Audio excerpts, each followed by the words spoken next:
अस्सलाम वालेकुम dear student, welcome to I am chemist. This is Imran और आज की जो वीडियो इसमें हम chapter number 4 second year chemistry का that is group 4th A and group 6th A element of periodic table के कुछ बहुत इंपॉर्टेंट एमसीक्यूज़ को डिस्कस करेंगे। आई होप सो आपको मेरी एफर्ट्स अच्छी लगेंगी। इस वीडियो सीरीज़ को अगर आपने देखना है तो इस वीडियो के डिस्क्रिप्शन में जाएं, आपको सारी वीडियोस की लिंक जो है वो मिल जाएंगे। इसके अलावा बहुत सारी अकेडमीज़ के एमसीक्यूज़ हैं जो कि मेरे चैनल के प्लेलिस्ट में मौजूद हैं। आप वहां से अपनी प्रैक्टिस जो है वो कर सकते हैं। So let's begin this video. The first MCQ is group 5A element is the most electronegative element is. अच्छा, कहता है कि जो हमारे पास ग्रुप 5A के एलिमेंट्स हैं इसमें सबसे ज़्यादा इलेक्ट्रोनेगेटिव एलिमेंट कौन से वाला है। अब यहाँ पे बात यह है कि ग्रुप 5A के अंदर एलिमेंट कौन कौन से आते हैं। सो एलिमेंट जो सबसे टॉप पे आता है ग्रुप 5A का दैट इज़ नाइट्रोजन, और नाइट्रोजन के नीचे आता है फॉस्फोरस, और फॉस्फोरस के नीचे है एस्टेटीन, और उसके बाद हमारे पास है एंटीमनी, और फिर हमारे पास क्या है, बिस्मथ।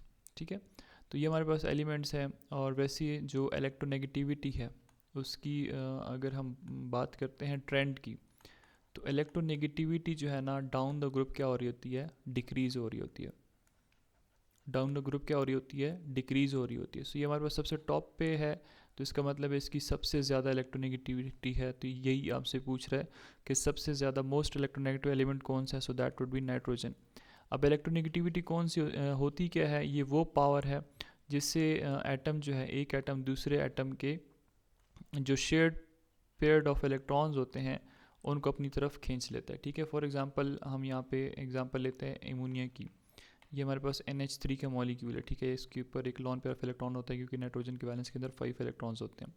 अब यहाँ पे होता है क्या है कि नाइट्रोजन के ऊपर पार्शियल नेगेटिव चार्ज आ जाता है, पार्शियल पॉजिटिव चार्ज हाइड्रोजन के ऊपर। उसकी वजह क्या है कि ये जो इलेक्ट्रॉन है जहाँ पे कोवेलेंट बॉन्ड बना हुआ, जहाँ पे इलेक्ट्रॉन्स की शेयर होती है, शेयरिंग हुई होती है, तो ये नाइट्रोजन चूँकि ज़्यादा इलेक्ट्रोनेगेटिव है तो हाइड्रोजन से उसका इलेक्ट्रॉन अपनी तरफ ड्रैग कर लेता है।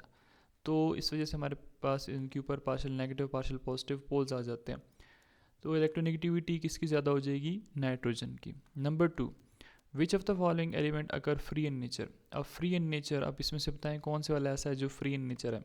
अगर हम बात करते हैं एयर की, तो air is what, air is a mixture of what, mixture of gases.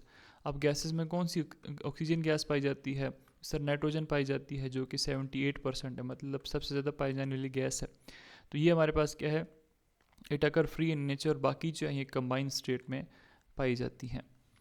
Which of the following compound is not known. अब इसमें से बताएं कौन सा ऐसा कंपाउंड है जो कि नोन नहीं है। तो नाइट्रोजन जो है उसकी मैक्सिमम एबिलिटी जो है ये तकरीबन +3 तक ऑक्सीडेशन स्टेट शो कर सकते हैं। अब इसे ऑनवर्ड जो है ये जाएगा तो फिर डी ऑर्बिटॉल नहीं होते इसके पास। ये एंटीमनी क्लोराइड है। ठीक है, क्लोराइड जो है ग्रुप 7A से बिलोंग करते हैं, इनके ऊपर चार्ज -1 होता है। सो 3 × -1 ये -3 हो जाएगा। तो एंटीमनी के ऊपर चार्ज कितना होगा, +3। इसी तरह हमारे पास NCl3 है, यहाँ पे -1 चार्ज, तो यहाँ पे +3 हो जाएगा। ठीक है, ये +3 और ये -3 एक दूसरे के इफेक्ट को कैंसिल करेंगे, तब हमारे पास ये न्यूट्रल मॉलिक्यूल की फॉर्मेशन हो सकती है। Ni3 में क्या होता है कि आयोडीन ऑब्वियसली -1 चार्ज जो कि ग्रुप 7 से बिलोंग करता है और नाइट्रोजन के ऊपर +3 हो जाएगा, तो ये +3 और ये -3 चार्ज है। अब NCl5 में क्या है, NCl5 में क्लोरीन के ऊपर -1 चार्ज, तो 5 × -1 -5, तो यहाँ पे नाइट्रोजन के ऊपर क्या आना चाहिए, +5 आना चाहिए। तो ये +5 वाली कहानी जो है ये नाइट्रोजन शो नहीं करता, डी ऑर्बिटॉल भी इसके पास मौजूद नहीं होता। नाइट्रोजन का एटॉमिक नंबर क्या होता है, 7। तो इलेक्ट्रॉनिक कन्फिग्रेशन हो जाएगी 1s2 2s2 और 2p3। तो ये 2 और ये 5, वैलेंस के अंदर देखें 5 इलेक्ट्रॉन्स मौजूद हैं।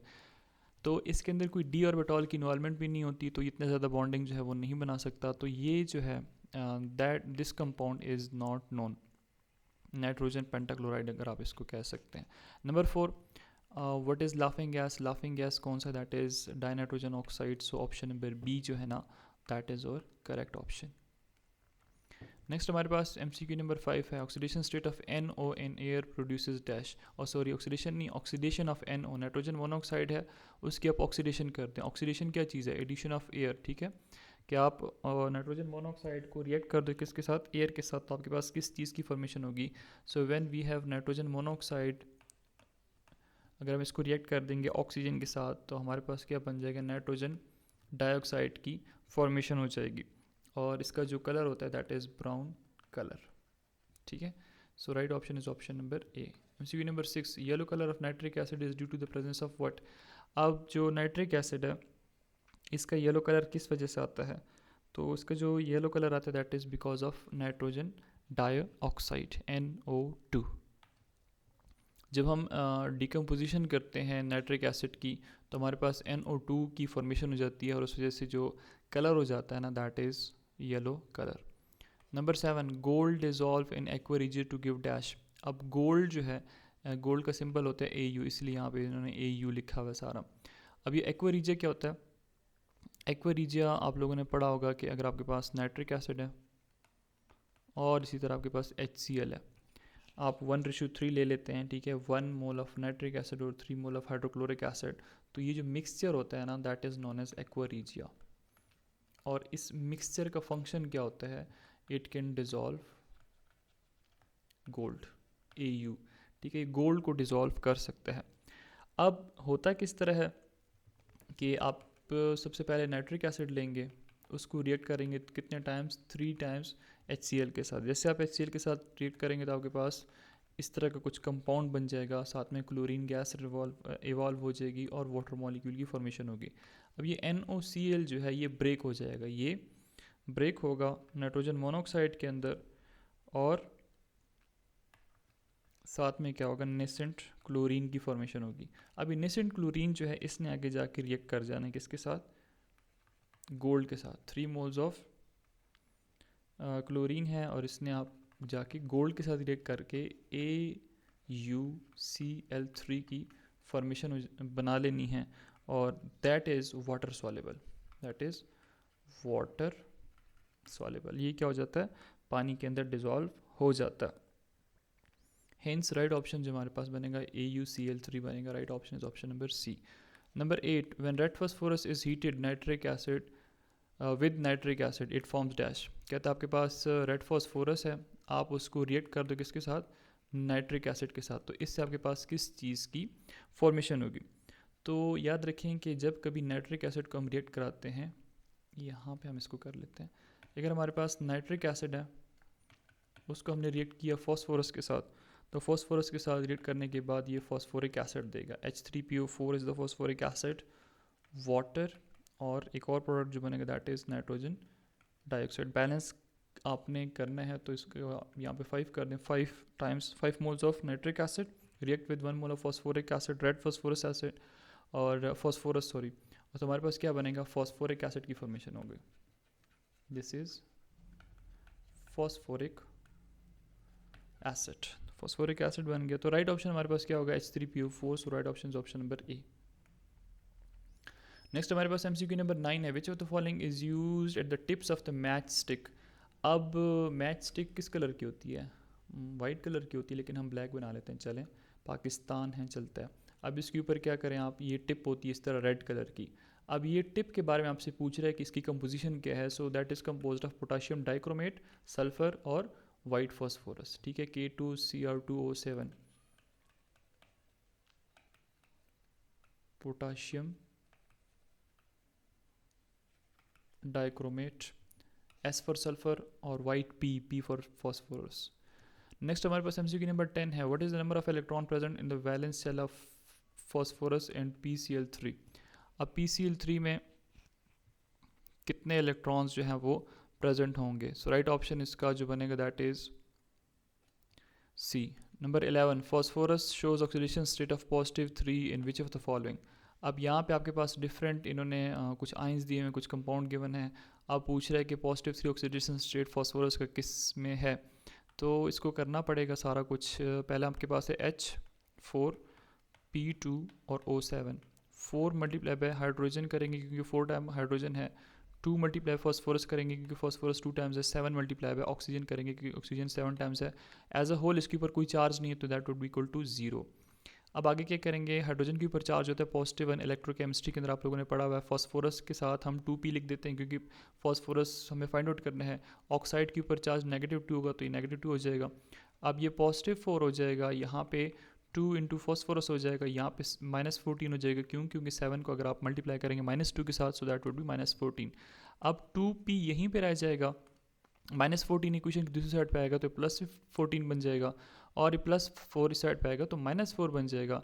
सो that would be equal to +10। ठीक है, तो ये हमारे पास बन जाएगा 2 फॉस्फोरस इज इक्वल टू 10। अब ये 2 दूसरी साइड पे आके क्या हो जाएगा, डिवाइड हो जाएगा, तो ये 5 2 5 ज़ा 10। तो फॉस्फोरस के ऊपर जो चार्ज है यहाँ पे कितना होगा, 5 होगा, -2 +1। इसको आप चेक करें, 7 मल्टीप्लाई बाय -2 से -14 बनेगा, और 4 को अगर आप +1 करेंगे तो +4 बन जाएगा, प्लस 5 को अगर आप 2 से मल्टीप्लाई करेंगे तो +10 बन जाएगा। तो 10 + 4 +14 और -14 दैट इज इक्वल टू 0। इसका मतलब हमारी जो कैलकुलेशंस हैं वो सही है। अच्छा, अब यहाँ पे फॉस्फोरस के ऊपर चार्ज जो है दैट इज़ +5, लेकिन हमसे +3 पूछ रहा है, तो ये तो हमारा ऑप्शन नहीं हो सकता। H3PO3 H3PO3। अब इसमें क्या है, 3 multiply by hydrogen plus 1 time phosphorus plus 3 times oxygen that will be equal to 0। कोई चार्ज नहीं है तो 0 हो जाएगा। अब 3 को आप 1 हाइड्रोजन का 1 होता है तो आप ये करेंगे ना तो आपके पास 3 बन जाएगा। फॉस्फोरस की जगह पर आप x लिख दो या p लिख दो डायरेक्ट। 3 इंटू -2 ऑक्साइड के ऊपर चार्ज -2 है। मैं जल्दी से लिख कर रहा हूँ, शायद आपको आता होगा। ये +3 प्लस फॉस्फोरस 3 को अगर आप -2 से मल्टीप्लाई करेंगे तो -6 हो जाएगा, दैट वुड इक्वल टू 0। -6 उधर जाएगा तो +6 हो जाएगा, +3 इधर आएगा तो -3 हो जाएगा। तो यहाँ पे फॉस्फोरस के ऊपर चार्ज जो आएगा दैट वुड बी +3, और यही हमसे पूछ रहा है, this is the right option. अब आगे हमारे पास एक आयन है, तो स्टूडेंट अक्सर कहते हैं कि सर आप मुश्किल नहीं कराते। एक्चुअली मुश्किल नहीं होता, लेकिन थोड़ा सा वो चेंज होता है। अब ये फॉस्फेट आयन है। फॉस्फेट आयन को करने का तरीका ये है कि आप फॉस्फोरस लिखोगे, 4 टाइम ऑक्सीजन लिखोगे, and that is equal to, ये चार्ज है तो ये चार्ज आपने यहाँ पे लिख देना है। पहले हमारे पास न्यूट्रल थे, सारा कुछ 0 आ रहा था, लेकिन अब यहाँ पे चार्ज आ रहा है तो इसको हमने सिंपल बस यहाँ पे कर देना है। फॉस्फोरस ऑक्साइड के ऊपर चार्ज -2 है, that is equal to -3। Phosphorus ये 4 और मल्टीप्लाई करेंगे -2 के साथ तो -8 हो जाएगा, दैट इज़ इक्वल टू -3। अब ये -3 इस साइड पे 8 इधर आएगा तो ये +8 हो जाएगा, और जिसकी मैथ्स कमज़ोर है मेरी तरह तो वो इसमें फंस सकते हैं। एनीवेज ये -3 + 8 दैट वुड बी +5। तो यहाँ पे फॉस्फेट के ऊपर +5 चार्ज है। H3PO4 का आप खुद कर लें, मैं डायरेक्ट आपको यहाँ से करा देता हूँ। ठीक है, ये -2 चार्ज हो जाएगा, ये +1 हो जाएगा, ये 8 और ये +5 हो जाएगा। ठीक है, मैंने इसको डायरेक्ट कर लिया। एनीवेज आप इसको कर लेना, इतनी सारी एग्जांपल्स करा दिए। Number 12, which element is most abundant in the earth crust. Earth crust में सबसे जो ज़्यादा पाए जाने वाला एलिमेंट है ना, that is the oxygen. Number 13, which catalyst is use in the contact process. अब कैटलिस्ट कौन सा होता है, कैटलिस्ट वो स्पीशी होती है जो कि आप किसी भी केमिकल रिएक्शन के अंदर ऐड कर देते हैं, उसका जो रेट होता है, जो स्पीड होती है, उसको बढ़ा देता है। अब कॉन्टैक्ट प्रोसेस क्या है, that is the manufacturing of sulphuric acid. Contact process क्या है, that is the manufacturing of sulphuric acid. और सल्फ्यूरिक एसिड को हम लोग सिंथेसाइज करते हैं, ऑब्टेन करते हैं with the help of sulphur dioxide. Sulphur dioxide को आप ऑक्सीजन के साथ रिएक्ट कर दो in the presence of V2O5, तो आपके पास सल्फर ट्राइऑक्साइड की फॉर्मेशन हो जाती है। ठीक है, अब सल्फर ट्राइऑक्साइड की जो फॉर्मेशन होती है, तो सल्फर ट्राइऑक्साइड जो है इसको फिर हम फर्दर रिएक्ट कर देते हैं किसके साथ, सल्फ्यूरिक एसिड के साथ, H2SO4 के साथ। तो इससे हमारे पास क्या बनेगा, we will get pyrosulfuric acid, H2S2O7, H2S2O7, this is pyrosulfuric acid। अब pyrosulfuric acid बन गया। pyrosulfuric acid में आप वाटर ऐड कर दो, H2S2O7, इसके अंदर आप क्या ऐड कर दो, वाटर ऐड कर दो। वाटर ऐड करने के बाद you will get the formation of sulfuric acid। ठीक है, तो ये हमारे पास क्या है, कॉन्टैक्ट प्रोसेस है। इसके अंदर जो हम कैटलिस्ट यूज़ कर रहे हैं ना, that is the V2O5, vanadium penta oxide. Number 14, the brown colour gas formed when metal reduces nitric acid is. अब कहते हैं मेटल है, उसको आप नाइट्रिक एसिड के साथ रिएक्ट करा दो तो आपके पास कौन सा कलर प्रोड्यूस होगा। इससे पहले फॉस्फोरस कराया ना, फॉस्फोरस को आप नाइट्रिक एसिड के साथ रिएक्ट कर दो, फॉस्फोरस मेटल ही है ना, नाइट्रिक एसिड के साथ रिएक्ट कर दो, आपके पास क्या बनता है, NO2, और जिसका कलर क्या होता है, ब्राउन कलर होता है। So option number C is the right one. Next हमारे पास MCQ, that is MCQ number 15, which of the following species has the maximum number of unpaired electron. अब इसके लिए हमें आनी चाहिए MOT, molecular orbital theory. So option number D is the right one. Molecular orbital diagram आपको आना चाहिए, ठीक है। तो मैं उसका पी ऑर्बिटल ड्रॉ कर देता हूँ, अदरवाइज़ मैंने जो केमिकल बॉन्डिंग की वीडियो आपके साथ शेयर की थी फर्स्ट ईयर की, आप उसमें से इसको डिटेल में देख सकते हैं। मैंने सारे ये जो 4 ऑप्शंस हैं ना, इन सब का मैंने MOT डायग्राम बनाया था, लेकिन यहाँ पे मैं सिर्फ ऑक्सीजन का बनाऊंगा। तो ऑक्सीजन का एटॉमिक नंबर होता है 8, तो इलेक्ट्रॉनिक कन्फिग्रेशन हो जाएगी 1s2, 2s2, 2px, 2py and 2pz। ये 4, ये 5, ये 6, ये 7 और ये 8। पी के अंदर हमारे पास इसके कितने इलेक्ट्रॉन्स आ रहे हैं? 4 इलेक्ट्रॉन्स आ रहे हैं। 1s और 2s का ऑर्बिटल मैं डायग्राम नहीं बनाऊंगा, मैं बाकी जो पी है उसका बना देता हूँ, ठीक है। ये पी ऑर्बिटल कुछ ही होगा, मैं आपको लेबल करके बताता हूँ, लेकिन ये है कि मैं थोड़ा बना लूँ पहले इसको। आप भी कहेंगे पता नहीं क्या डब्बे बना दिए। अच्छा, ये आप इसको समझने की कोशिश करें। इस मेरे ड्राइंग के ऊपर आप लोगों ने हंसना बिल्कुल भी नहीं है, ठीक है। मेरी ड्राइंग बहुत अच्छी है माशाल्लाह। Anyways, this is the atomic orbital of one oxygen atom, this is atomic orbital of another oxygen atom. ये हमारे पास होता है सिग्मा 2px, ये हमारे पास होता है पाई 2py, और ये होता है पाई 2pz। ये हमारे पास होता है sigma pi star 2py, pi star 2pz, और टॉप पे जो है that is sigma star 2px। ये जो हमारे पास टॉप वाला है इसको हम कहते हैं ABMO, anti bonding molecular orbital. ये जो डाउनवर्ड है इसको हम कहते हैं बॉन्डिंग मॉलिक्यूलर ऑर्बिटल। और यहाँ पे हम क्या लगा लेते हैं, एनर्जी की लाइन जो है वो ड्रॉ कर लेते हैं। तो उसके बाद जो पी ऑर्बिटल है, एक ऑक्सीजन मॉलिक्यूल की बात करें O2, इसका मतलब है 2 ऑक्सीजन एटम्स होंगे। यहाँ पे कितने इलेक्ट्रॉन्स होंगे? 4 इलेक्ट्रॉन एक ऑक्सीजन एटम के होंगे, 4 इलेक्ट्रॉन यहाँ पे दूसरे ऑक्सीजन एटम के होंगे, ठीक है। तो इसको मैं थोड़ा बड़ा कर देता हूँ, ये कुछ इस तरह होता है एक्चुअली, ये, ठीक है। अब होता ये है कि एक इलेक्ट्रॉन यहाँ से आएगा, एक यहाँ से आएगा। पहले सिग्मा 2px जो इसको फिल करेगा, तो 2 इलेक्ट्रॉन्स यहाँ पे आ जाएंगे। इसी तरह ये सारा कुछ फिल हो जाएगा। आसान सी बात यह है कि यहाँ पे 4 इलेक्ट्रॉन है, यहाँ पे 4 इलेक्ट्रॉन है, तो कितने इलेक्ट्रॉन्स हो गए? 8 में से 6 तो आप नीचे ले आएंगे, पीछे कितने रह गए? 2, तो 2 आप यहाँ पे अनपेयर्ड फॉर्म में रखेंगे। तो यहाँ पे 2 अनपेयर्ड इलेक्ट्रॉन्स आ रहे हैं, तो ये सबसे ज़्यादा आ रहे हैं, बाकियों में इतने नहीं आते, किसी में आते भी नहीं है, ठीक है। तो आप लोग उसको काइंडली ख़ुद कर लीजिएगा। अगर नहीं समझ आ रही तो मेरी केमिकल बॉन्डिंग वाली वीडियो में जाए, वहाँ से आपको समझ आ जाएगी। Number 16, the contact process for the manufacturing of sulphuric acid was developed by dash.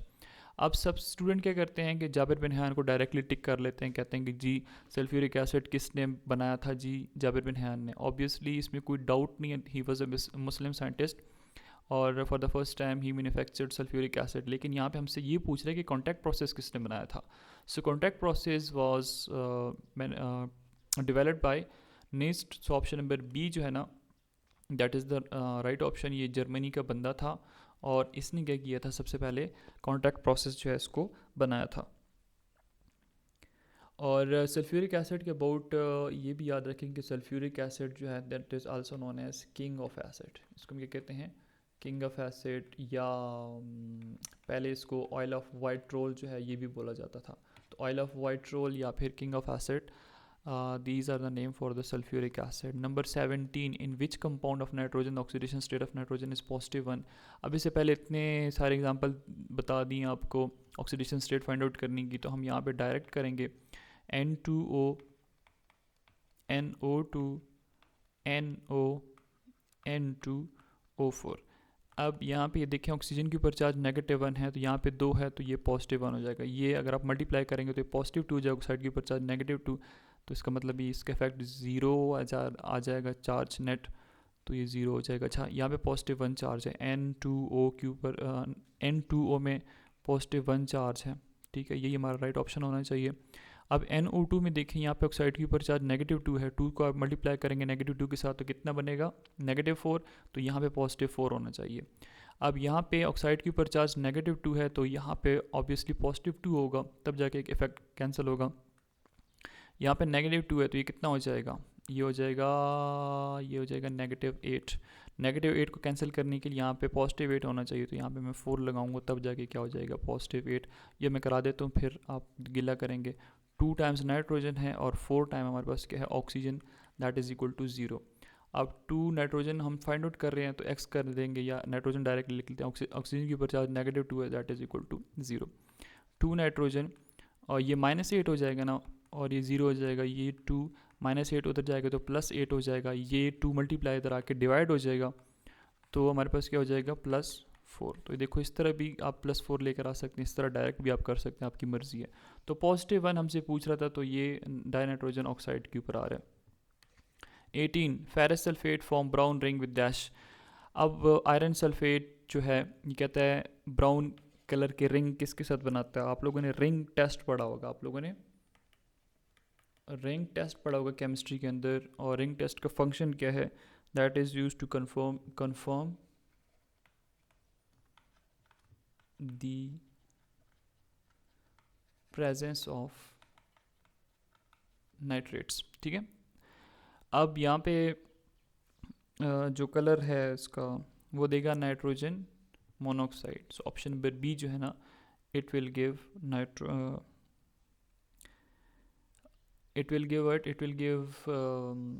Brown ring, sorry colour नहीं, ब्राउन रिंग देगा। और ब्राउन रिंग कैसे देता है कि जब आपके पास आयरन सल्फेट है, FeSO4 है, इसको अगर आप NO के साथ रिएक्ट कराएंगे तो आपके पास क्या बनेगा, FeSO4.NO। अब ये हमारे पास जो है, this is the brown colour addition compound, ठीक है। ये हमारे पास क्या है, इसको क्या कहते हो, this is the addition compound. और ये हमारे पास रिंग टेस्ट जब हम पढ़ते हैं तो वहाँ पे हम पढ़ते हैं इसको। Number 19 lead in the lead pencil is. अब आपके पास पेंसिल जो आप यूज़ करते हो, जिससे आप लिखते हो, अभी तो नहीं लिखते होंगे, जब आप बच्चे थे तो आप पेंसिल से लिखते थे। अब उसके अंदर जो लेड है, वो क्या, लेड पेंसिल क्या होता है, मतलब कंपोजिशन क्या होती है पेंसिल की। So that is actually a graphite and clay. So option number B जो है ना, that is the right option. Number 20 formula of गैप्साइट।